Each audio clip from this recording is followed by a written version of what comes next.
Guitar Warehouse live auf dem Summerbreeze 2019. Es ist etwas später geworden. Neben mir steht Alan Ashby of Mice and Men. Alan, thank you so much that you took some time right after the show. Of course. Pumped show. Yeah, it was awesome. Let's talk about your signature model. Yeah, this is the ESP LTD AA 600.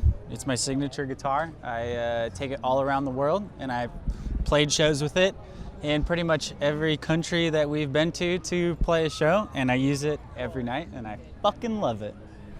Now, since I've seen this guitar in action like 15 minutes ago, yeah. I was pretty amazed. I love guitar players that would only use one pickup. Yeah. And you're a one pickup guy, I'm which a is like guy. understatement. For Of Mice and Men, for this band, we do a lot of. I read a lot of the rhythms and a lot of the riffs and stuff. So for this band particularly, it's just the sound that I wanted was. I grew up playing all sorts of ESPs like Eclipses and Horizons that had the classic EMG 81, 85 configuration, and I never ever used the neck pickup. I was always just, Metallica riffing like. So when I designed this, I had no need for a neck pickup, and it was just more electronics, and it costs more to make, and I just said I just want the one pickup in the back just for the metal riffs. So. Now, what kind of brands would you use? What kind of pickup is it? So these are EMGs. Yeah, EMGs. Yeah, I grew up playing EMGs. Active ones. They're active pickups. Yeah.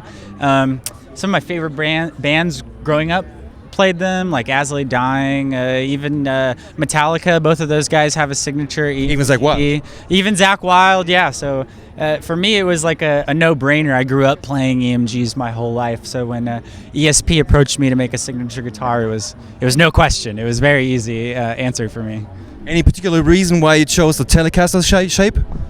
I played a lot of. I've played a lot of ESPs. The Eclipse is more the Les Paul kind of body shape. The Horizon is more of like the Strat kind of. I always loved Jim Root from Slipknot growing up, and he had a Fender signature model that was like a Tele that had like one pickup, and I grew up loving him and his signature guitars, and when I was young, I was like, I want a guitar like that one day. So when ESP approached me, I was like, I want a Telecaster body, I want one EMG pickup, and I want it all matte black, and I just want it to be a riff machine. That's all I wanted. So they came back with this, and I loved it. I played it. The extra body without the cutout, I feel like provides a little bit more. Resonance is the word. Resonation. When you hit a note and you hold it and it plays out for as long. The bigger body sort of gives it a little bit more of a resonance than a lot of their other classic models, like the Horizon, which has the double cut and stuff. So I wanted something between the Eclipse and the Horizon, and this is what they came back with. And I played it and I loved it. I've seen you like beating on your guitar. Yeah, oh yeah. For like one moment I thought you would even use a tremolo, but you didn't. No, it was just tremolo. It's so that is I use my knuckles and I hit it like that, and it's just to get the feedback. And a lot of our sets are very they're very rowdy, they're very metal. So I want to put a lot of noise in there, and in between songs I don't like silence, so I hit it and it just goes skirt. There's a lot of energy in this guitar, so even if it's plugged in and you just like go like that, it'll start feeding back. And so I do that between songs, and I hit it, and I like to put on a show.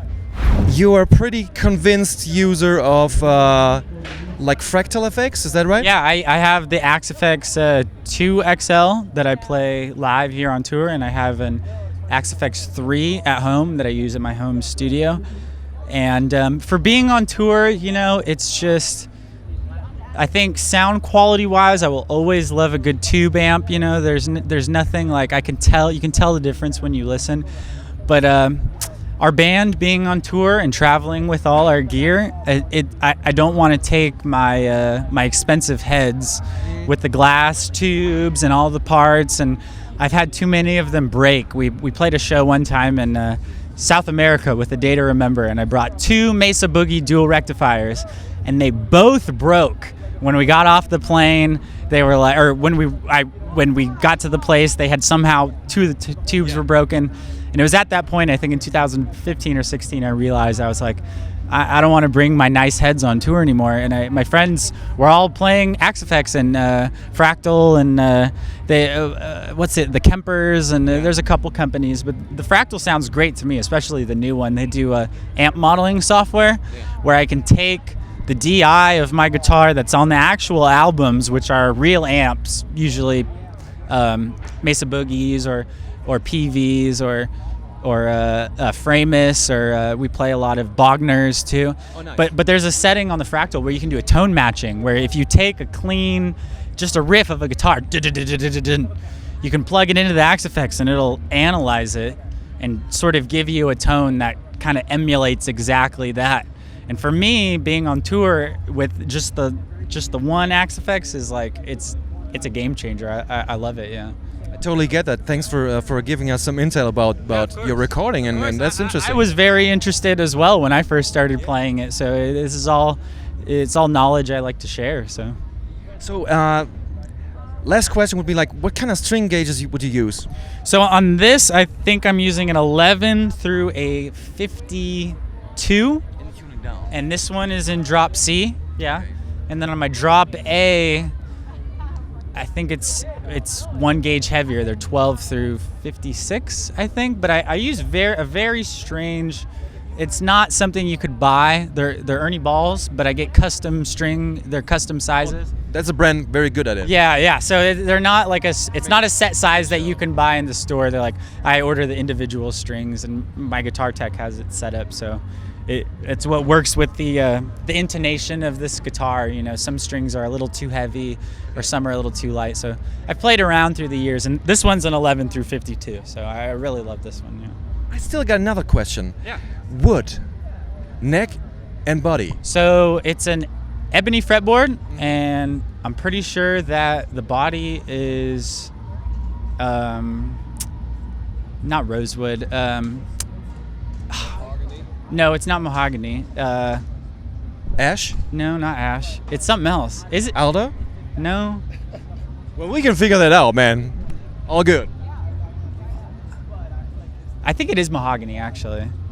I think it's a 3-piece mahogany body. I don't know. I haven't done an interview about it in so long. I can't remember. I got him. No. I think it's three-piece mahogany is what it is. Yeah. Well, that would make perfect sense. I think. Internet. Well, we can figure that out, man. Alan. I'm pretty sure it is mahogany, actually. No. Alder? Alder? Yeah. Is that a wood? Yeah. Is that a wood? I think it's it's the wood that they would most likely would use for Stratocasters. I think it's an alder body, actually. That would make sense. Yeah. Alan, anyways, thank you so much. Yeah, appreciate it. Thank you for taking the time.